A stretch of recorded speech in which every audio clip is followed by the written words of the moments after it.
Oi, gente, tudo bem? Espero que sim. Vamos hoje analisar um texto rapidamente, focado aqui nos critérios da UFSM.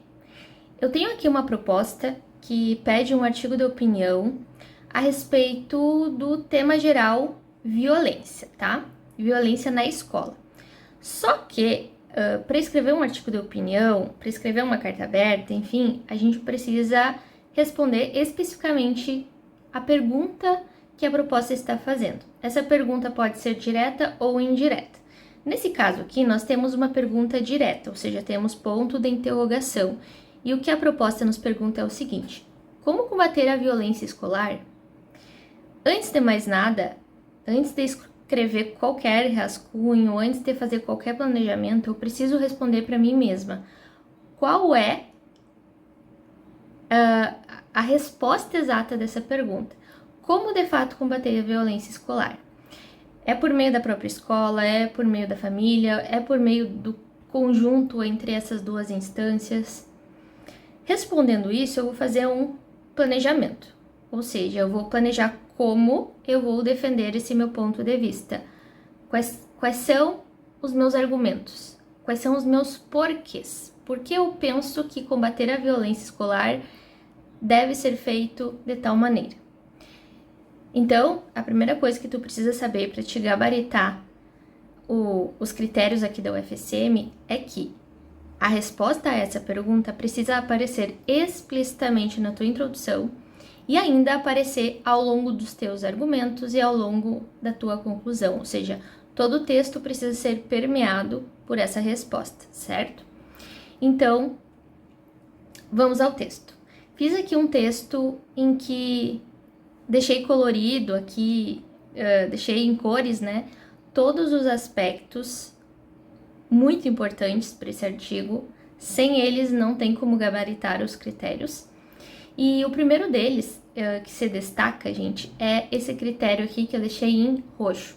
Ou seja, a parte em que eu trago a minha tese e vou retomando ao longo do texto junto ao tema. É óbvio que precisa ser junto ao tema porque a minha tese é a resposta ao tema. Então, vocês vão ver que lendo esse artigo, que eu já vou ler contigo rapidamente, eu vou responder essa pergunta, vou ter dois pontos aqui a serem analisados, ou seja, dois argumentos, por que eu penso assim. E ainda, em vermelhinho aqui, eu fui deixando palavras que marcam a minha autoria, que dizem respeito especificamente ao critério 7 da UFSM. Lembrando aqui que cada um dos 10 critérios vale um ponto de 10.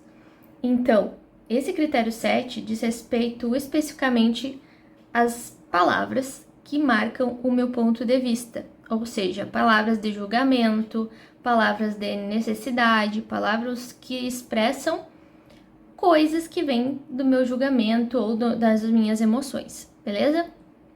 Então, vamos lá. Em 2019, em São Paulo, um ataque a uma escola deixou diversos adolescentes mortos. Em 2023, em Blumenau, uma creche foi covardemente atacada, ceifando a vida de pequenos inocentes. Meses depois, no Paraná, vivenciamos mais uma tragédia, em que um jovem entrou numa escola e matou 2 alunos. Essa parte aqui, gente, é uma contextualização atual e que traz relevância à temática. Não necessariamente vai ser uma notícia. Aqui eu escolhi algumas notícias para resumir, né, o que vai ser o meu ponto de vista, tá?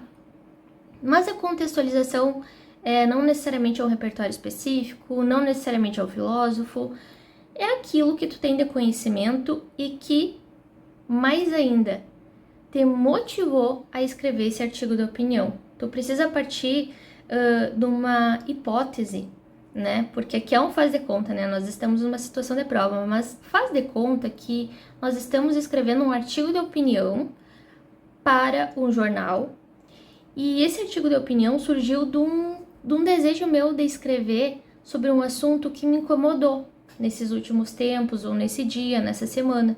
Então, aqui, por exemplo, eu considerei vários acontecimentos, né, que chocaram o Brasil nos últimos tempos e que me levou a uma tese sobre violência escolar.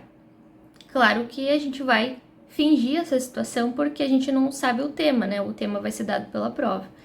Então, voltemos ao texto. O que esses fatos têm em comum? Todos os assassinos eram ex-alunos de escolas invadidas, mostrando que a raiz da violência está na educação escolar e na família, quando não tratam estudantes que sofrem na pele o tão recorrente bullying, o qual motiva mais tarde tais barbáries. Por essa razão, defendo que não há alternativas para combater a violência escolar senão conter o bullying na infância e na adolescência, com a tutela da escola e da família. Vejam que aqui no final do parágrafo eu respondo explicitamente qual é a minha alternativa para combater a violência. Então, estou respondendo a pergunta da proposta. E um pouquinho acima ali, a raiz da violência está na educação escolar e na família. Eu estou abordando já o tema, obviamente, mas eu quis trazer aqui a causa da violência escolar justamente porque sem a causa eu não tenho como responder como combater a violência. Então, esse vai ser o centro da minha argumentação, inclusive, né?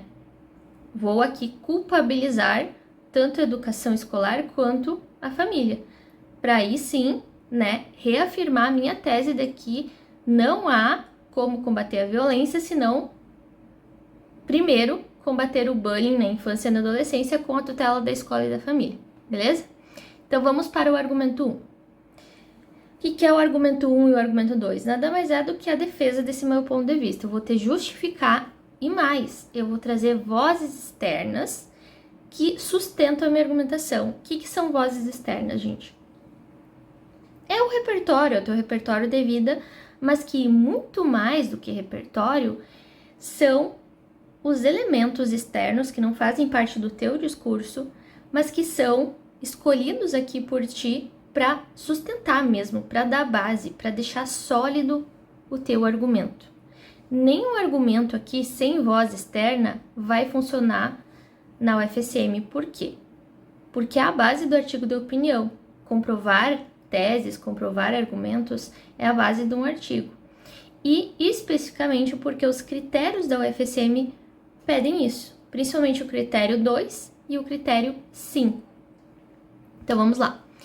Diante disso, convém entender que a violência praticada entre os alunos é problema a ser tratado primariamente na escola. Veja que no início do parágrafo eu faço o reforço da minha tese. Isso é importantíssimo. Precisa aparecer em todo o teu texto o reforço da tua tese. Vamos lá. Por quê? Agora eu vou justificar. Isso porque é no ambiente escolar que as crianças passam a maior parte do tempo, de modo que os educadores devem estar atentos aos comportamentos conflituosos intensificados pelo bullying e precisam oferecer auxílio pedagógico aos seus alunos. Porém, infelizmente, agora eu vou criticar, né?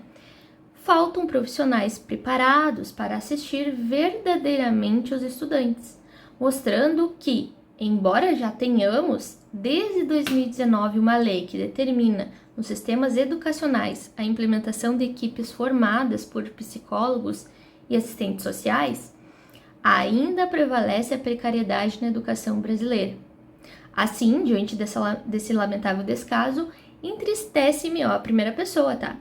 Perceber que nossos jovens adoecem emocionalmente e que a violência recrudesce a passos largos, ou seja, rapidamente. A violência cresce rapidamente. Então, gente, nós temos aqui um argumento em que eu defendo porque que combater a violência escolar passa pela escola, primeiramente, justamente porque a escola tem esse papel, né, de formação, de estar atento aos comportamentos das crianças e dos adolescentes. E mesmo que a gente tenha já desde 2019 uma lei que determina isso, mesmo assim a escola ainda patina nesse sentido.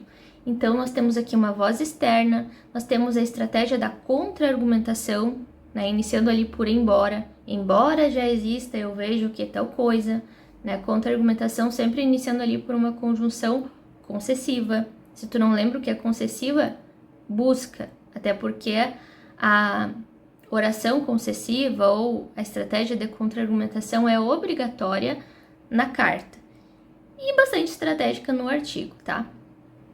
Segundo argumento. Por outro lado, em relação à perspectiva familiar, que daí é o meu segundo argumento ali, já mencionado na introdução, acrescento que os tutores têm um papel elementar na formação emocional da criança e do adolescente, o que reflete como resultado nas atitudes praticadas nas escolas.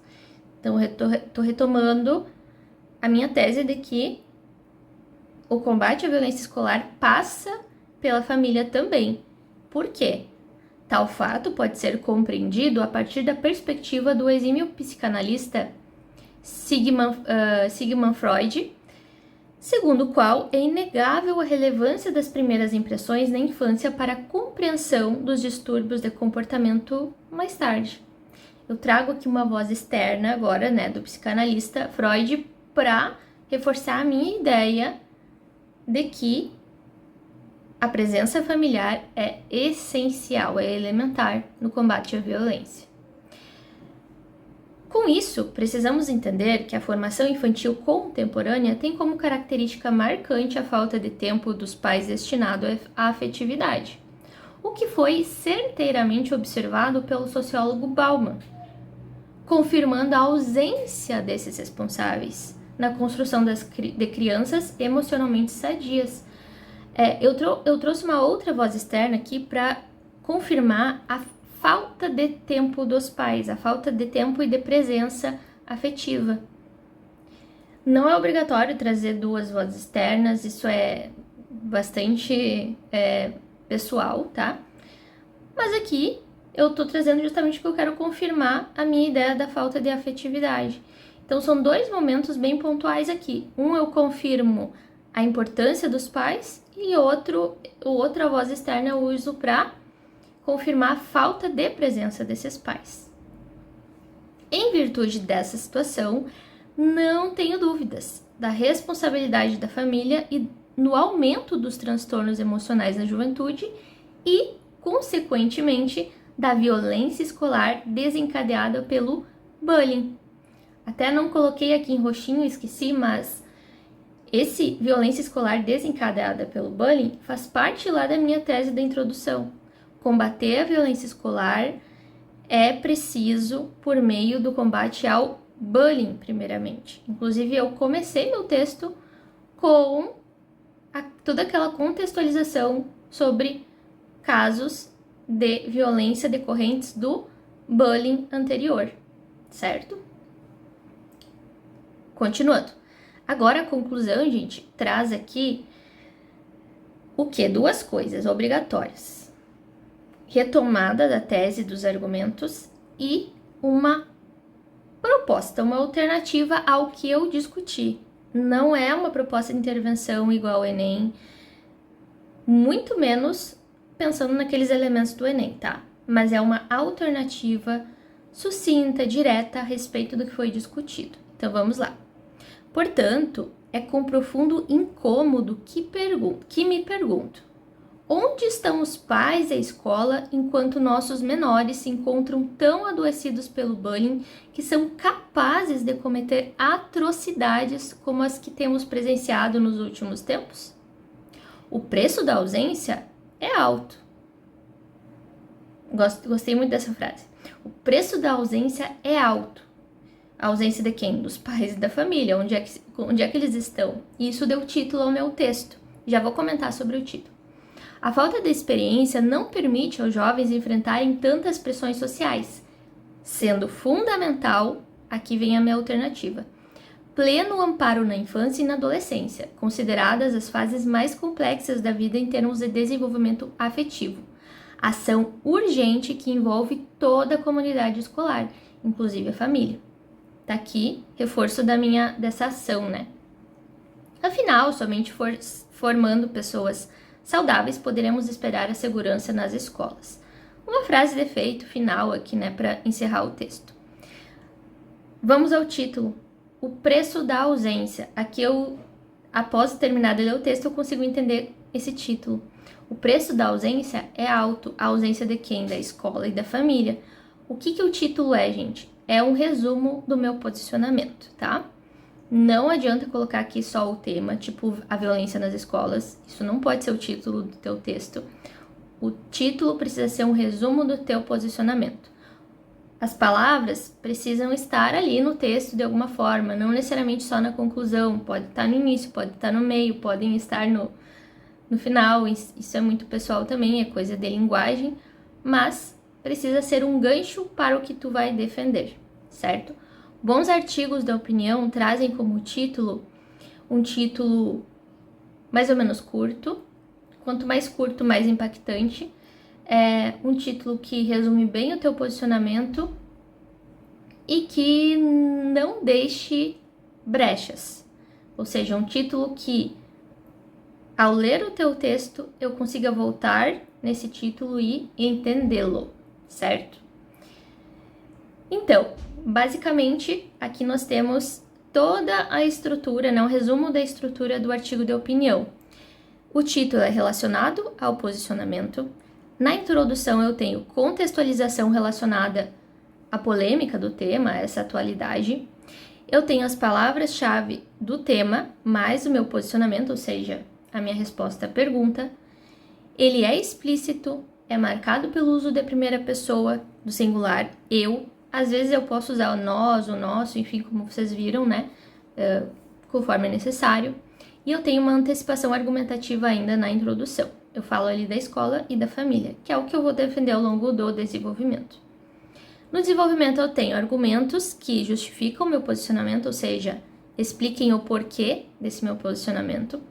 Eu tenho a retomada das palavras do tema ao longo do texto. Eu tenho também a retomada da minha própria tese, tá? Então, preciso colocar aqui também a retomada da tese. Eu tenho a presença de outras vozes que sustentam o posicionamento, né? No caso ali eu tenho a lei de 2019, eu tenho o Bauman, eu tenho o Freud. Na conclusão eu retomo o tema e o meu posicionamento, eu apresento uma alternativa concreta para essa discussão, concreta não necessariamente, tipo assim, alguém vai fazer alguma coisa, mas talvez tu vai propor uma mudança de pensamento, tu vai propor uma reflexão a respeito disso. Depende muito da natureza do tema. Aqui a gente precisa de algo bem concreto, né, gente? Não é só reflexão. Reflexão não ajuda na violência. E um encerramento. Lembretes, então, aqui. Não há diálogo com o leitor. Tu não pode se direcionar ao leitor especificamente, senão vai parecer uma carta. O foco é na defesa do teu posicionamento. Tu viu aqui que eu não fico me alongando, explicando o que eu sei sobre o tema. Eu não fico trazendo 1000 coisas sobre o tema. Repertório aqui, que na verdade é a voz externa, é muito pontual. Então, tu não vai escrever muitas linhas com vozes externas. O foco aqui é tu, é o teu ponto de vista, tá? Distanciar-se do tema por muitas linhas é perigoso. E foi o que eu falei, o tema precisa estar andando por todo o texto. Não pode ser só na introdução. É obrigatório trazer essas outras vozes. Os elementos coesivos devem ser usados de forma estratégica, como operadores argumentativos de fato. O que é isso? Naquela competência 4 lá do Enem, dos conectivos, aqui a gente vai pensar de uma forma bem específica. Ou seja, não é só atirar os conectivos ali. Claro que no Enem também não é assim, mas sobretudo aqui. E nós temos, inclusive, no nosso curso, aula específica para esses conectivos, né? Que são mais elaborados, são mais avaliativos, essa é a palavra. Então, no lugar, por exemplo, de nesse sentido, eu posso colocar, por exemplo, diante desse contexto lamentável, né, para trazer ali uma voz de autoria ao meu texto. Isso é apenas um exemplo, tá? É obrigatório o uso do eu e das marcas de avaliatividade, que nada mais é do que tudo aquilo ali que eu marquei em vermelho no texto. Beleza? Espero que tenha ajudado. A próxima mini aula vai ser focado em carta e a gente se vê na próxima, gente. Um beijo!